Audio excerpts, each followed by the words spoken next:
Muy buenas noches, queridos hermanos.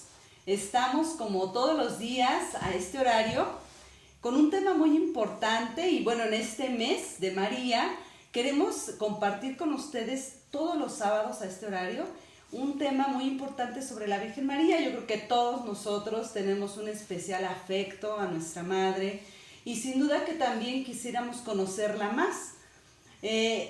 Esta reflexión del día de hoy, que quiere responder a la pregunta ¿quién eres, Virgen María?, nos va a ayudar a comprender más nuestra fe, a profundizar nuestra devoción y sobre todo, ¿verdad?, que en esta devoción a María lleguemos a Cristo, porque ese es el fin. La devoción mariana nos tiene que llevar a amar, a servir a Jesucristo y a llegar a este camino, ¿verdad?, que todos queremos de santidad.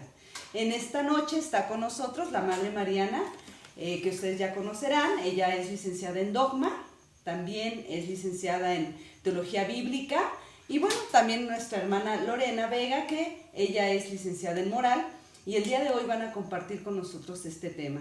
Esperemos que todos ustedes puedan también interactuar con nosotros. Va a estar el chat ahí, y vamos a tratar también de dar respuesta a todas sus preguntas, en fin, lo que ustedes quieran comentar, siéntanse libres. Y bueno, esto es su programa, este es su espacio también para ustedes. Se quedan en casa. Vamos a iniciar con un canto a la Virgen María. Bien, queridos hermanos, bienvenidos a todos. Gracias por sintonizarnos y queremos en este mes de mayo profundizar en la figura de María. Sabemos que tenemos devoción, pero sin duda esta devoción puede crecer cada día más si nos preparamos también, si nos formamos en la doctrina cristiana. Entonces, bueno, el día de hoy trataremos algunos temas sobre María en el Vaticano II, María también en el pensamiento protestante, María entre los judíos, cómo la miran, entre los musulmanes. Entonces creo que va a ser un tema interesante. Y bueno, comenzamos con este canto, que es una de nuestras producciones, que se llama Virgen del Magnificat, y uno de estos cantos es María, y se los compartimos para orar, iniciando esta reflexión.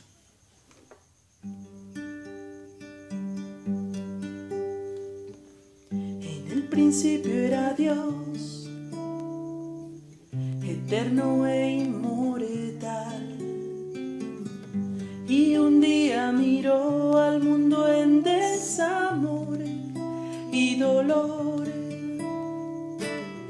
Entonces te miró y con dulzura te eligió, María.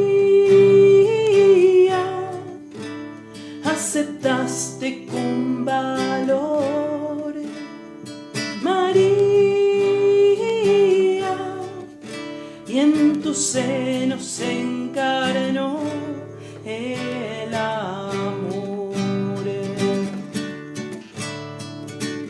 Madre de Dios, Madre nuestra, regalo divino, María, misionera incansable, sendero de amor, camino hacia Dios. Madre de Dios, Madre nuestra, regalo divino, María, misionera incansable, sendero de amor, camino hacia Dios.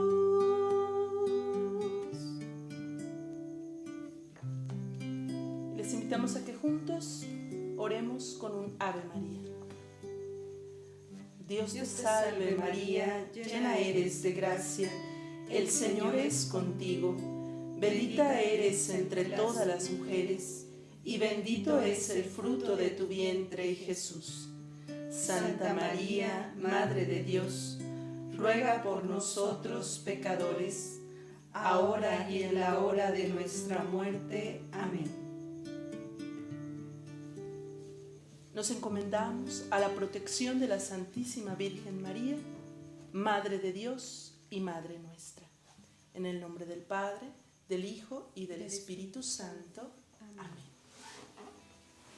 Bien, pues vamos a comenzar en este tema que Creo que va a ser interesante, decíamos, para todos nosotros, ¿o no, Lore? ¿Qué piensas? Sí, sí, sobre todo porque, bueno, primero porque este es el mes de María, este es un mes muy mariano, muy especial para los cristianos, y también porque siempre es un tema que, aunque por supuesto que amamos a María, siempre suele ser polémico o dudas o situaciones, ¿verdad?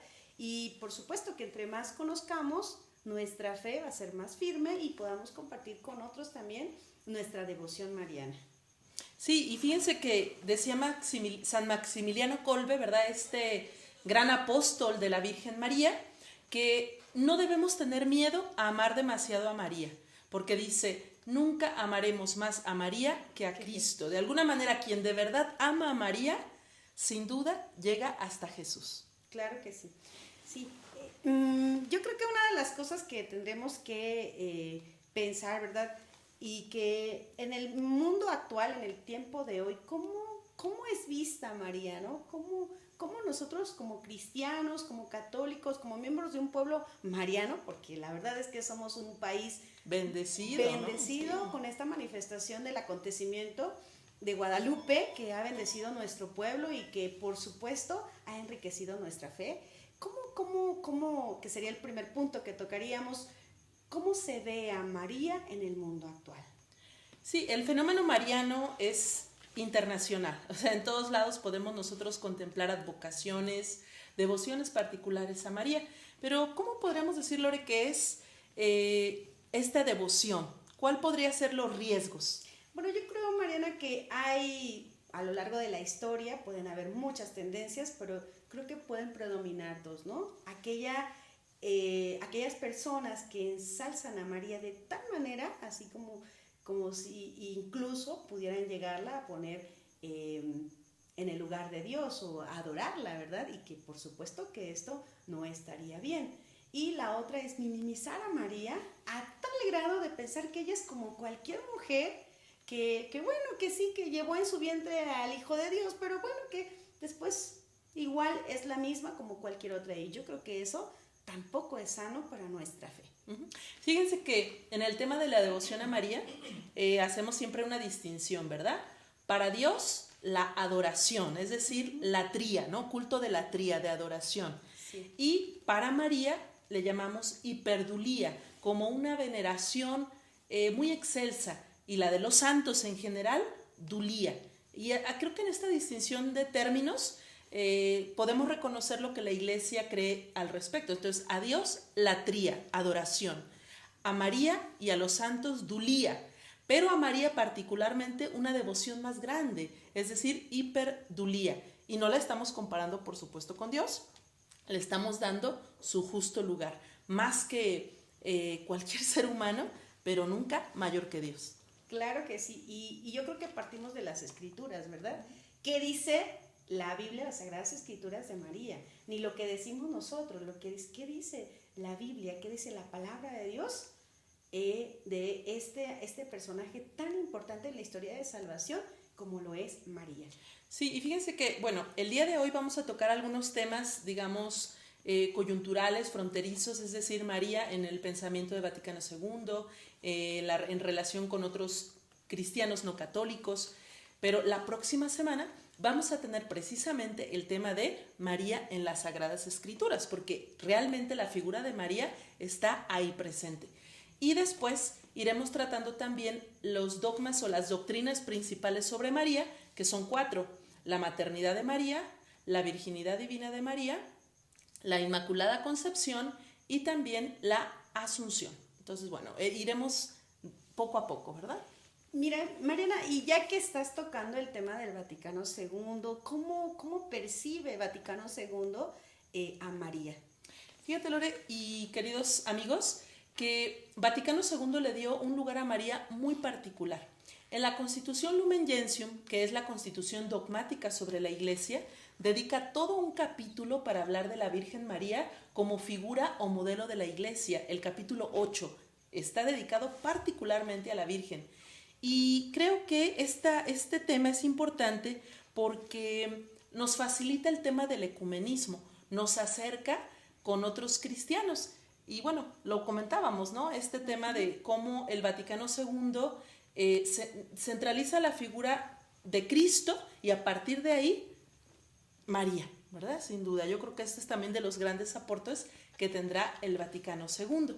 Sí, esto interesante que Vaticano II ponga, ¿verdad?, el conjunto a María con el misterio pascual, ¿no?, con el misterio de Cristo, con el acontecimiento, y de allí la idea, ¿verdad?, de nunca separarlos, porque en donde exista esa separación, pues probablemente venga a nosotros la confusión. Simplemente imaginemos, queridos hermanos, cómo habría sido posible la redención en Cristo si no hubiera nacido.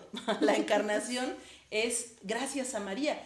Y la encarnación fue una de las doctrinas que más se enfatizó en toda la historia, porque hubo desde el principio quienes dijeron, no, es que Cristo no pudo ser humano porque la materia es mala. Algunos consideraban eso. Y el acentuar que el Hijo de Dios nació de la Virgen era reforzar también su verdadera humanidad.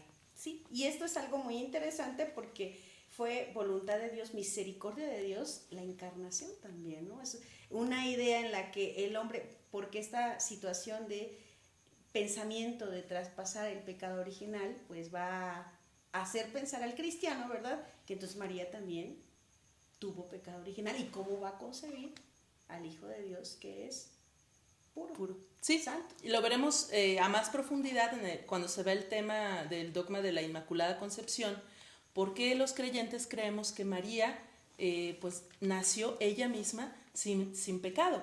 Y la razón principal, adelantando un poco, es que iba a dar a luz al Cordero sin mancha, a Jesucristo. Entonces sí, la encarnación es un misterio fundamental, y de esto también tocará el tema el Vaticano II. Y digamos, ¿por qué esto podemos decir que es una presentación ecuménica? Pues decíamos, se centra en Cristo, 1, y 2, porque siempre habla de María desde la Biblia. Creo que esto ayuda a acercarnos en el discurso con los hermanos no católicos.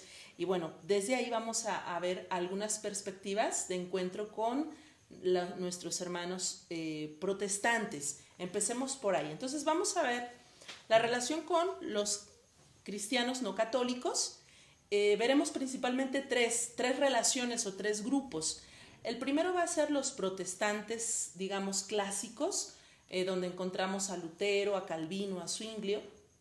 Otros serán los anglicanos y finalmente los ortodoxos. Y hacemos una ligera distinción para nuestros amigos que nos ven, un poco histórica. Sabemos que Lutero pues era un monje agustino católico, pero él pues hace un movimiento. No pretendía ser separatista al inicio, pero al final resultó en el cisma protestante. Y esto sucede en 1517. Generalmente se maneja esto como una fecha emblemática. Entonces, en el siglo XVI, en 1517, Lutero empieza este movimiento que le llaman así protestante, y empiezan a desvincularse varias iglesias. Después de un tiempo, el rey de Inglaterra también tiene por ahí alguna decisión y alguna polémica con el papa en turno, y rompe con la iglesia. Enrique VIII quería divorciarse, etc. Al final rompe con la iglesia y conforma una iglesia nacional inglesa, que es la iglesia anglicana. Y finalmente, aunque este suceso ha acontecido mucho antes, los ortodoxos, ¿de dónde salen o por qué les llamamos así? Bueno, hay una ruptura muy fuerte también, el llamado cisma de Oriente. En el 1051 hay un quebrantamiento fuerte entre la Iglesia de Roma y la Iglesia de Oriente, que tenía su sede en Constantinopla. Entonces, bueno, ahorita no vamos a meternos en tantas cuestiones históricas, pero para que tengamos una idea de dónde vienen estos grupos que no son católicos, pero sí son cristianos. Y bueno, pues empecemos con los protestantes. Fíjate que me ha llamado mucho la atención y se me hace bastante enriquecedor la idea de que Lutero sí estaba de acuerdo y estaba seguro y afirmaba que la grandeza de María estaba en la maternidad, en ser la madre de Dios. Él aceptaba esta parte que es interesante, ¿verdad? Como que tenemos la idea de que los protestantes no quieren para nada María. Con María. Y Lutero, ¿verdad?, nos muestra una idea bien clara de que tanto la maternidad como la virginidad de María, él, por supuesto, que la declara como real. Así es. Sí, fíjense que quizá esta idea que tenemos viene más de las sectas, que son prácticamente los grupos sectarios cristianos, pues la mayoría nacen a finales del siglo XVIII o en el siglo XIX. No sé, hoy quizá los que más distinguimos, que a veces son un poco negativos o muy negativos con la figura de nuestra Madre Santísima, pues son los Testigos de Jehová. No solo, o sea, hay otros grupos también, pero hay algunos que dicen definitivamente María no es nadie. Y pues pensándolo bien, realmente en el origen del protestantismo no era así. Los protestantes creían en la maternidad de María, en la divina maternidad y en la virginidad. Y bueno, por supuesto que había diferencias, ¿verdad? No es lo mismo. Lutero sí decía, por ejemplo, el error de María digamos los defectos de María podrían ser que ella, en el momento en que perdió al niño, Jesús, ¿verdad? Jesús. Así como que se desesperó, quizá, pero se angustió, se sintió así como, ¿qué hago, no? Con esa incapacidad de decir, bueno, y ahora...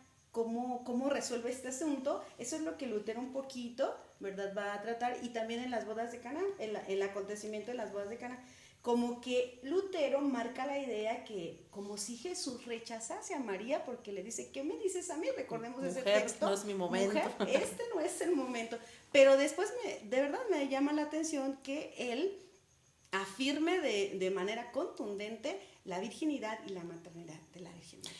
Sí, y en esta línea de cosas, Lutero sabemos que empieza este movimiento de protesta al catolicismo en Alemania. Uh-huh. Y después contagia, ¿verdad?, a otros países. Sí. Y entonces en Francia surge Calvino y en Suiza está Zwinglio. Sí. Y ellos también confiesan como Lutero la maternidad divina de María, es decir, que ha concebido sin concurso de varón, y esto está vinculado también al tema de la virginidad. Ellos lo creen, lo confiesan así. Lo único es que Calvino, él va a decir, prefiero llamar a María Cristotokos, es decir, Madre de Cristo, y no Theotokos, que sería Madre de Dios. Después lo van a ver en el tema de los dogmas, pero en el tema de la maternidad nos recordaremos que fue en el concilio de Éfeso, en el año 431 después de Cristo, que se confiesa a María como Theotokos, es decir, Madre de Dios. Entonces esto Calvino no lo va a reconocer y dice, mejor llamémosle Cristotokos como Madre de Cristo. Y tenemos a Zwinglio, que él, igual que lo ha hecho antes Lutero, va a confesar la maternidad virginal de nuestra Madre Santísima. Entonces, fíjense, nos llevamos a veces sorpresas porque pensamos que los protestantes odian a María, y no es así. Los protestantes originales, digamos, los primeros, los fundadores, digamos así, del protestantismo, amaban a María. Incluso para Lutero era modelo de virtud, modelo, ¿no? De virtudes. Ajá. Pero sí, por supuesto que tienen, el protestantismo va a marcar cosas en contraste, ¿verdad? Sí, claro. Por supuesto que ellos, por ejemplo, no ven a María como una mediadora. Este es el punto, ¿no? ¿Qué necesidad tenemos de llegar a María, hablarle a María y llegar a Jesús? Sí podemos llegar a Jesús sin ningún intermediario. Esta es una de las ideas que ellos marcan. Más enfatizan, sí. Igualmente ya sabemos que en general el culto a los santos pues no lo reconocen o no lo aceptan porque dicen Jesús es el único mediador. Y nosotros afirmamos lo mismo, o sea, decimos Jesús es el único mediador y la mediación de María y de los santos no es distinta de la de Jesús. Es decir, efectivamente Jesús es el camino, pero María y los santos se convierten en intercesores que a través de Jesús, por supuesto, también llegan a Dios. Entonces, sí, ellos niegan este poder de intercesión de María y de los santos, ¿no? ¿Y la santidad de María? Sí, también niegan esto. O sea, ellos ya sabemos también que niegan este tema de los santos, ¿no? Él dice, no hay santos, el único santo es Dios. Y no, nosotros pues reconocemos, por supuesto, su figura inmaculada, que ella no cometió pecado y que vivió santamente y que a la fecha pues vive gloriosamente, ¿verdad? Sí. Oye, Mariana, y en este tema, ¿cómo se ve a María en el anglicanismo? Fíjense que entre los anglicanos, que ya comentábamos hace un momentito, es la rama del protestantismo inglés que nace en tiempos de Enrique VIII. Hay como tres niveles, lo que llamamos la iglesia anglicana alta, media y baja. Y no tiene que ver con estratos sociales, sino sobre todo por posturas doctrinales. Digamos que la iglesia alta es más afín a la iglesia católica, tiene como más cercanía. La iglesia media es la que está, pues como su nombre lo dice, como en un punto intermedio, y la iglesia baja, la que definitivamente es anticatólica. Pero bueno, pues no sé si podemos comentar algo sobre qué opina cada uno de Sí, estas yo creo que es algo bien importante. Por ejemplo, ¿cuál es la idea del anglicanismo alto? Ellos son muy cercanos a la Iglesia Católica. O sea, realmente aceptan también la maternidad, la virginidad de María. Sí, hay mucho acercamiento. Quizá un poquito más reticentes en el tema de la Inmaculada, pero en general aceptan bastante bien. Y fíjate, me ha llamado la atención que en el tema de lo medio, digamos, la iglesia anglicana media tiene como cierto temor, ¿no? A que lleguemos a adorar a María. Y esto hace como quizá tomar la postura de decir, bueno, por supuesto que aceptamos a María, por supuesto que creemos en ella, pero en tema de devoción dejamos libre que la devoción mariana sea no como una obligación, no como un dogma, en el caso de nosotros los católicos, sino como una opción. Simplemente ahí está que María. No pone en riesgo tu salvación. Exacto. Si no crees. Entonces, bueno, si no, está bien, sí, también, o sea, lo aceptamos. Y finalmente la iglesia anglicana baja, pues sí, definitivamente, no es que rechace a María, pero sí la pone en un lugar pues muy lejano. Acepta que Dios actúa en ella, en su gracia, pero pues no tiene un papel, según esta postura, muy relevante. Entonces prácticamente es quizá la postura más cercana a algunos protestantes hoy. María es como cualquiera, ¿no? Sería una de las temáticas. La iglesia anglicana actual podemos decir que reconoce el valor del Vaticano II. Fíjate que lo que decíamos hace un ratito, que el Vaticano II tiene un carácter ecuménico muy fuerte, porque al tratar a María desde la Escritura y con un contexto cristológico, es decir, María es María por Cristo, María es quien es gracias a Cristo, pues me parece que esta doctrina de Vaticano II acercó a muchos protestantes o cristianos no católicos a la figura de María. Y eso, bueno, pues yo creo que es bastante valioso, ¿no? Los anglicanos hoy, en general, podemos decir que tienen un respeto, una cierta veneración a la figura de la Santísima Virgen. Mariana, quisiera decirles a todos los que nos están escuchando, los están siguiendo, nos están viendo, que si tienen alguna duda, alguna pregunta, algún comentario que quisieran compartir con nosotros, bueno, que estamos abiertos a las preguntas y que, por supuesto, algún saludo que tengan, por supuesto, que deseen para su familia. Estamos aquí en familia y queremos compartirlo. Aquí tenemos a nuestra preguntona oficial, bueno, su vocera. Sí, en general, pues agradecemos todos sus saludos a la comunidad aquí presente y de manera general agradecemos sus oraciones. Y bueno, aquí hay diferentes expresiones, ¿no? Por ejemplo, Mario Ortega dice que desde que era pequeña, algunos testigos de Jehová le hablaron pues precisamente este tema de María y otros, pero que en general le cuesta, ¿no? Entonces yo creo que también es algo que mucha gente se enfrenta porque sin duda alguna vez han tocado a tu puerta, alguna vez te has topado con ellos en el camino y uno de los temas fuertes que atacan es este respeto, esta veneración a la Virgen. Entonces, bueno, ella se siente como en conflicto. Y también Esmeralda Sánchez dice, mi esposo es cristiano pentecostal, ¿y cómo puedo empezar yo a hablarle de María a él, ¿no? ¿Cómo podría ella suscitar? Pues también que pueda su esposo pues abrirse, ¿verdad? Abrirse a conocer sobre todo esta devoción. Bien.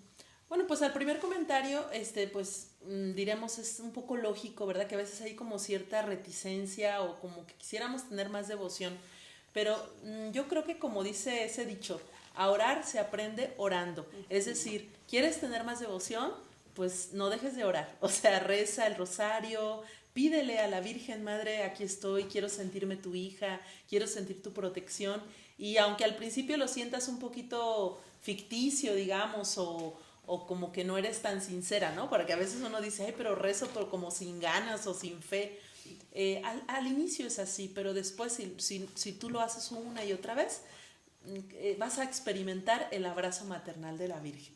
Y fíjate que yo recuerdo, a lo mejor ustedes se acuerdan, pero hay un testimonio de un pastor que se convirtió a través del rezo del rosario, porque precisamente él decía, yo no sé qué encuentran los católicos en esta devoción y de manera particular en el rosario.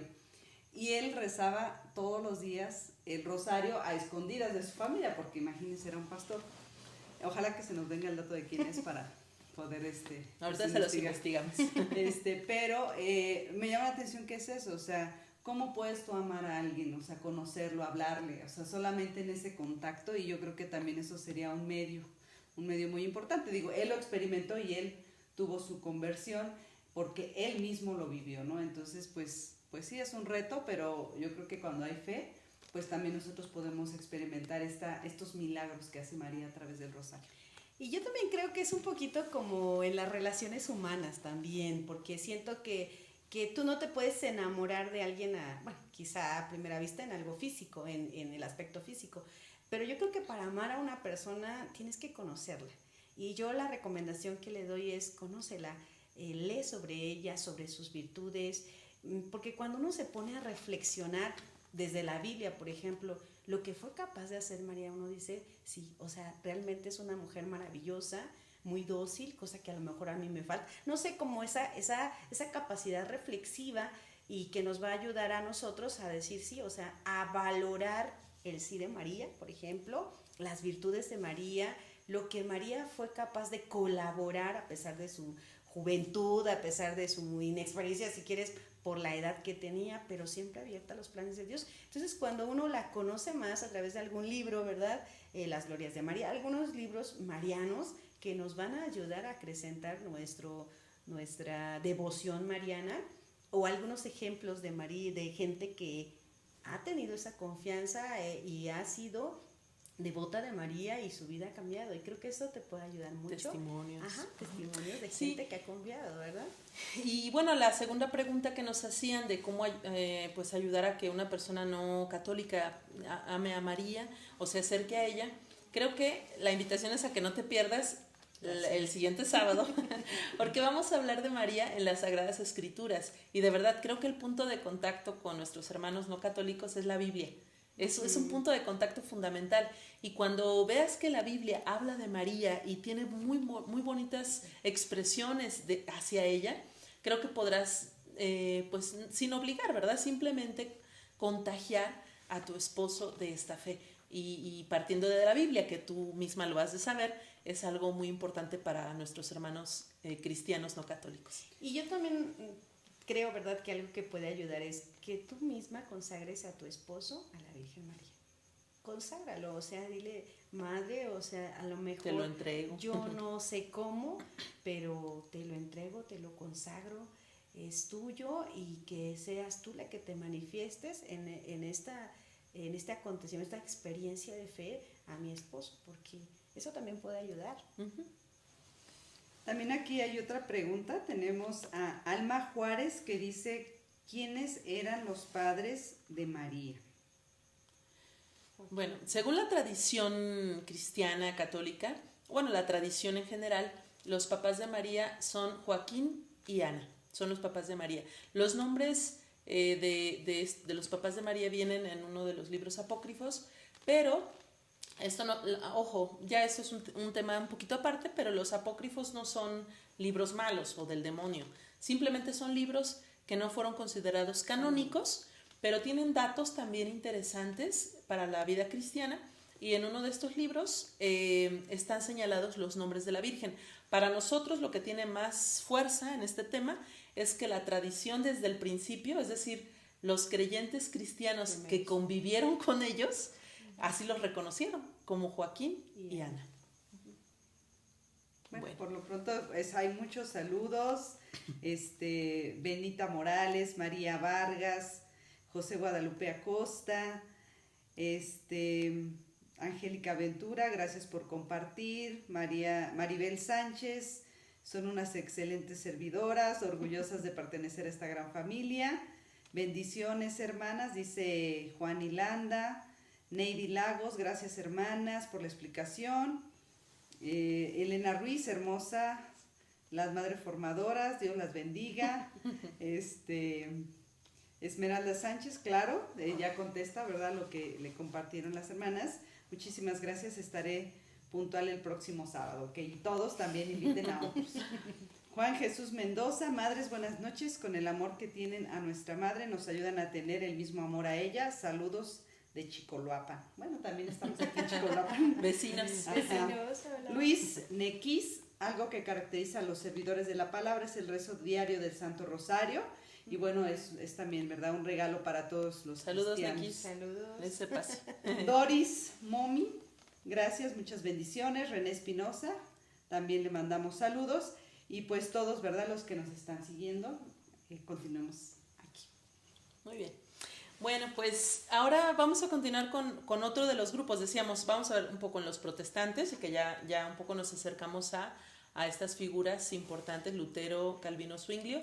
Y ahora vamos un poco también con los ortodoxos. Bueno, ellos tienen, aunque poca sistematización en la parte doctrinal, pero tienen una gran amor a la Virgen María. Y bueno, tan es así que es así, pudiera ser, ¿verdad?, que llegaran a ponerlo en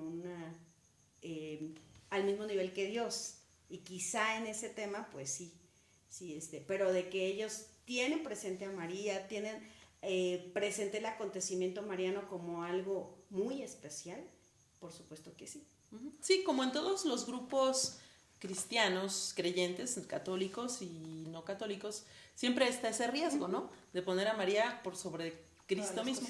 Pero entre los ortodoxos, pues sin duda también hay muchos que pues tienen un amor tan fuerte a la Virgen, y esto los lleva, por supuesto, a un amor grande a Jesús, ¿verdad? Sin duda también. Y quizá de los tres grupos que hemos mencionado, los protestantes, los anglicanos y los ortodoxos, los más cercanos al culto católico y a la fe católica sobre la Virgen son los ortodoxos precisamente. Entonces, ellos también tienen sus devociones, conocen el rezo del Santo Rosario, tienen otras devociones también más anexas a este rezo, y digamos, subrayan mucho este tema también de la predestinación de la Virgen, es decir, su grandeza consiste en, desde la eternidad, desde la mente de Dios, estaba ahí ya presente la figura de María. Y entonces, bueno, pues la aman mucho, y sobre todo en este culto que tienen a los iconos o íconos, que son las pinturas. Para ellos tiene una especial significación, incluso como presencia misma de Dios o de los santos. Entonces tienen mucha veneración también a los iconos de nuestra Madre Santísima. Y eso también es algo enriquecedor. También acá el cristianismo, ¿verdad?, también tiene devoción a diferentes advocaciones. Y creo que es algo de lo que enriquece nuestra devoción mariana. Así que en este tema tal vez ellos van más adelante que nosotros en este tema. Tienen como una devoción muy, muy entrañable. Y bueno, ya de paso se ha dicho, las advocaciones no son muchas vírgenes, ¿verdad? A veces decimos, es que hay muchas vírgenes. No hay muchas vírgenes. Es una sola, pero digamos con diferentes rasgos o vestimentas, porque nuestra Madre se quiere hacer cercana a cada uno de nosotros. A cada pueblo, ¿no? La Virgen de Fátima, que se aparece en Portugal, pues es la misma que es la Virgen de Guadalupe, que se aparece en México, o la Virgen de Medjugorje, la Virgen es una, de Juquila. Las advocaciones son distintas de acuerdo a los lugares a donde se manifiesta. Sí, porque María se quiere hacer cercana a nosotros. Entonces también entre los ortodoxos hay diferentes imágenes, una de las más veneradas, la del Perpetuo Socorro, y bueno, y de entre estas muchas más. La Theotokos también es una imagen muy, muy venerada entre los ortodoxos, pero siempre, bueno, obviamente es una y la misma Virgen María. Sí, yo creo que hay que ver a María también como en el misterio de Dios, ¿verdad? Como una sabiduría, como María es la envuelta de gracia, la llena de gracia, la llena de sabiduría, la corredentora, ¿verdad? La que está en un su sí en el plan redentor. Y por supuesto, yo creo que en este tema que decías, ¿verdad? Los ortodoxos tienen una devoción, digo, similar en la doctrina a nosotros, pero sí, yo creería, ¿verdad?, que un poquito más devotos que los católicos. Y dirán ustedes, no, a nosotros los católicos nadie nos gana. Pues bueno, ahí nos hemos de ir, ¿verdad? En parejo. Bien, y ahora vamos a ver esta figura de María en el judaísmo y en el islam. Y bueno, nosotros podemos decir, bueno, ¿y a poco entre los judíos y los musulmanes veneran a María? Bueno, sobre todo en el islam vamos a ver que sí. ¿Cómo ven a María desde el judaísmo? Bueno, primero cabe señalar que Vaticano II recuperó mucho la figura de María como hija de Sión, es decir, subrayó las raíces judías de la Virgen María, porque es así, nuestra Madre Santísima, nuestro Señor Jesucristo, fueron judíos, y esa es también una raíz que tenemos para con ellos. Entonces, bueno, esto ayuda a que la figura de María pues ya no sea como tanto un obstáculo, aunque cabe señalar, por supuesto, que entre los judíos no es que crean formalmente en ella como tal. Algunos judíos de corte un poco más liberal empiezan a aceptar un poco más de esas figuras de Jesús y de María, pero en general pues hay un rechazo. En el judaísmo hay un rechazo a la figura de María. Ahora, nosotros algo que podríamos ver como una coincidencia es que en el Antiguo Testamento los judíos también reconocían nacimientos milagrosos, ¿verdad? Como sí. El de Ana, la mamá de Samuel, el de la mamá de Sansón, que también tuvo un origen prodigioso. Sí. Entonces, de alguna manera, allá en el Antiguo Testamento los judíos habían hablado de estos nacimientos milagrosos. Y bueno, también en el Antiguo Testamento, que es un de origen judío, encontraremos también, por ejemplo, la profecía de Isaías, ¿verdad? Una virgen concebirá. Pero bueno, vamos a ver que los judíos en general pues no le dieron esa interpretación. De hecho, en algunos apócrifos judíos. Como el libro de Pilato, de las actas de Pilato, pues ahí, digamos, inventaron una calumnia, porque ahí dirán que María fornicó y que tuvo a Jesús y otros hijos, etcétera. Esto como para minimizar la figura de María, ¿no? Pero llama la atención de verdad que el acontecimiento mariano, que esta figura que es tan importante para nosotros, a lo largo de la historia ha sufrido este tipo de situaciones, y a pesar de eso, o sea, de la fe crece, la devoción de las personas, por supuesto que crece y se hace, y nosotros mismos lo vivimos, porque cuántas personas nos han hablado de forma negativa. Yo recuerdo en algún momento de la infancia que siempre los de otras sectas, ¿verdad?, nos tocan a la puerta, y lo primero que te dicen, ¿por qué? Porque saben que la figura de María es muy fuerte dentro de un católico. Sí, entonces, bueno, de entrada podemos decir que en el judaísmo pues no se valora esta figura, pero Vaticano II ha tratado de rescatar en la doctrina y en la fe, o nos ha tratado de recordar que María pues también es hija de Sión, es una judía ejemplar, y que gracias a las profecías del Antiguo Testamento pues ella también creyó en el Mesías, ¿verdad?, en que esto era posible. Y bueno, finalmente vamos a María en el Islam. Fíjate que me ha llamado muchísimo la atención, Mariana, esta parte que en el Islam María sí está vista, o sea, está puesta en un lugar especial. Muy especial. Muy especial. Y bueno, le llaman Mariam, no María, ¿verdad? Pero digamos, y la ven, y en algunos textos viene como Sayida, que es señora, o sea, desde ahí ya está. Le dan un reconocimiento, ¿no? Un reconocimiento especial. Y por supuesto también la unen, la ven como la madre de Jesús. Uh-huh. La madre de Jesús, que el nombre, la madre de Isa. Isa en el Islam es Jesús, se refiere a Jesús, y realmente creen que María virginalmente lo concibió. O sea, los musulmanes sí creen que no hubo concurso de varón. En la virginidad divina, en la maternidad divina de María.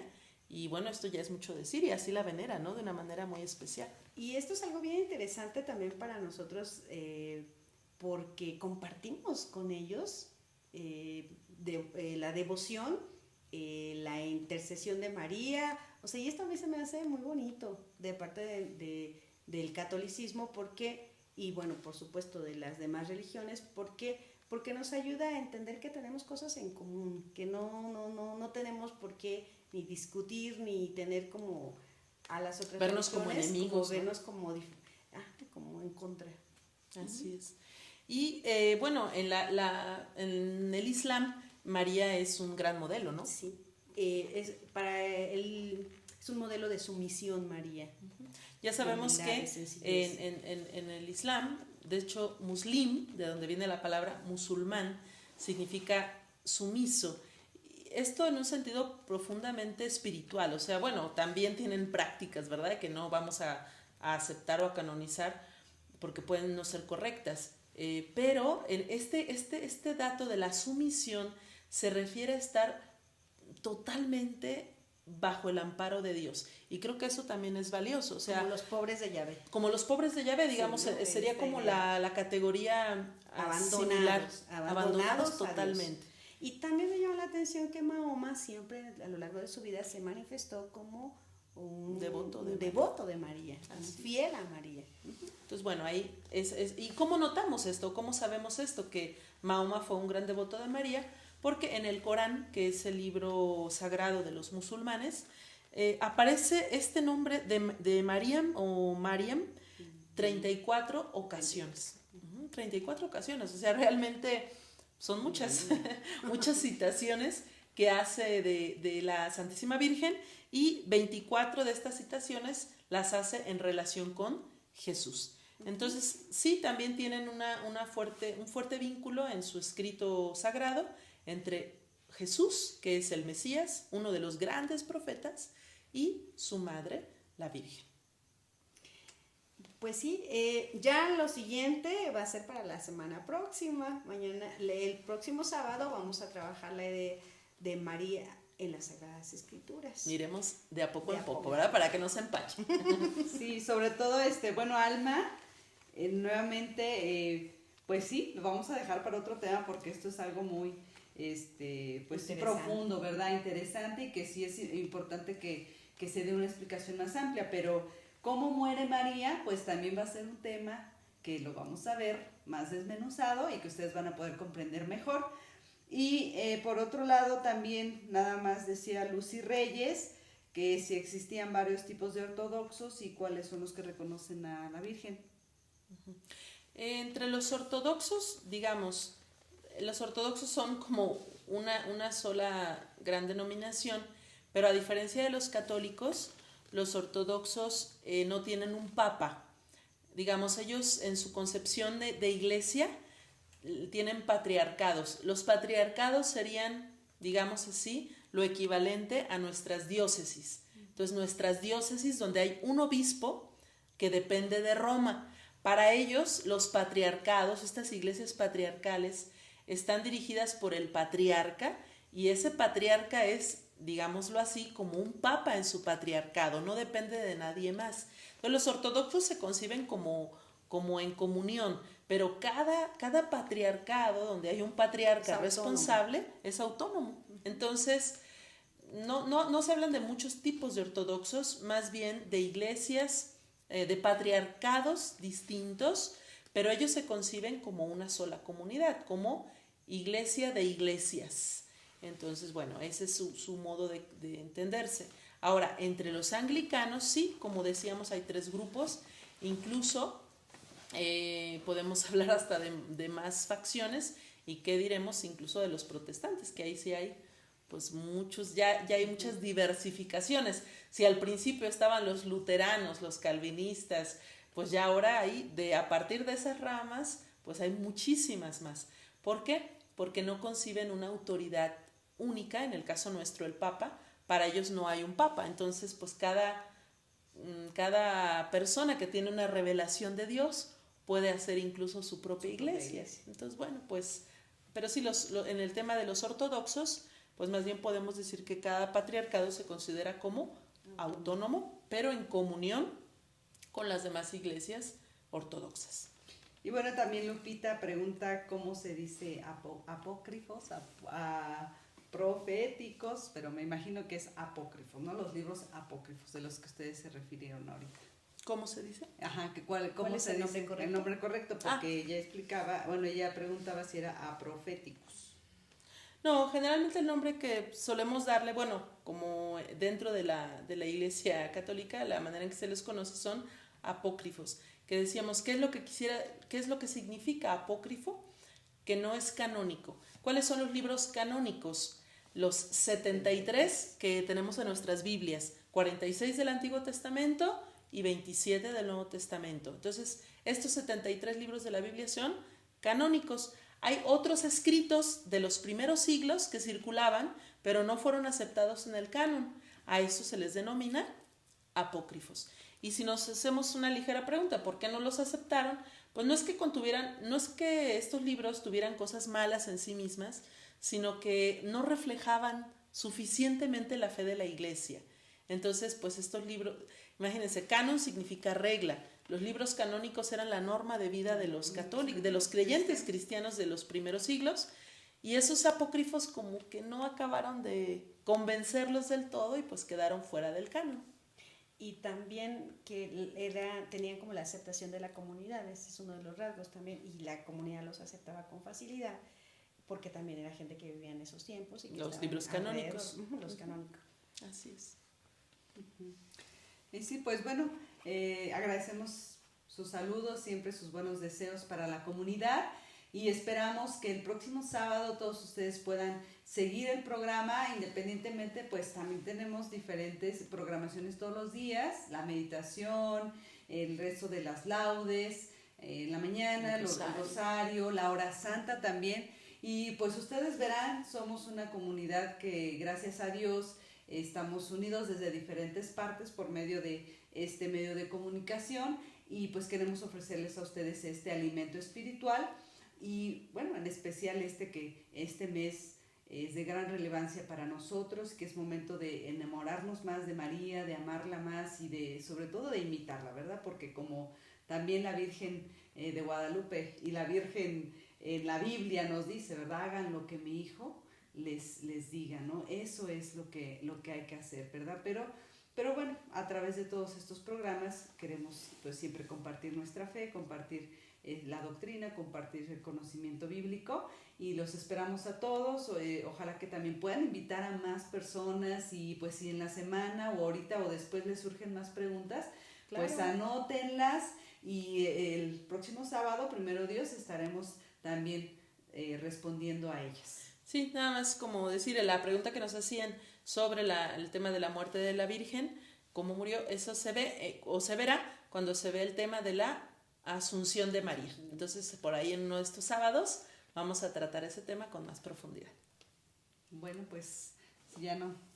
Pues muchas gracias a todos los que nos están siguiendo, de verdad, gracias. Gracias por compartir con nosotros, gracias a Dios y que la intercesión de la Virgen, nuestra Madre, nos conceda la gracia de perseverar en la fe hasta la muerte. Que Dios les bendiga a todos y pues en este mes de mayo pidámosle a María que nos dé una gran devoción hacia ella. Para terminar ahora sí, queremos compartir con ustedes, tenemos un libro que se llama 100 jaculatorias y entre ellas hay un apartado de la Virgen María, especialmente a la Virgen. Y bueno, una de las jaculatorias que queremos compartir con ustedes dice: María, Madre del Señor, cuida mi familia y mi vocación. Apúntenla y que pues tal vez esa sea su tarea espiritual de esta semana. María, Madre del Señor, cuida mi familia y mi vocación. Y porque cada uno de nosotros tenemos una vocación a la cual responder y sin duda la Virgen María, que es madre, esposa, hija, ella sabe de cada vocación, la que es madre, la que es religiosa, la que es hija, la que quiere ser fiel, de todo. Ella como nosotros también respondió al Señor y queremos que ella sea nuestra maestra en este camino. Entonces que cuide nuestra familia y que cuide nuestra vocación. Dios los bendiga y que pasen muy buenas noches. Hasta la próxima. Adiós. Adiós.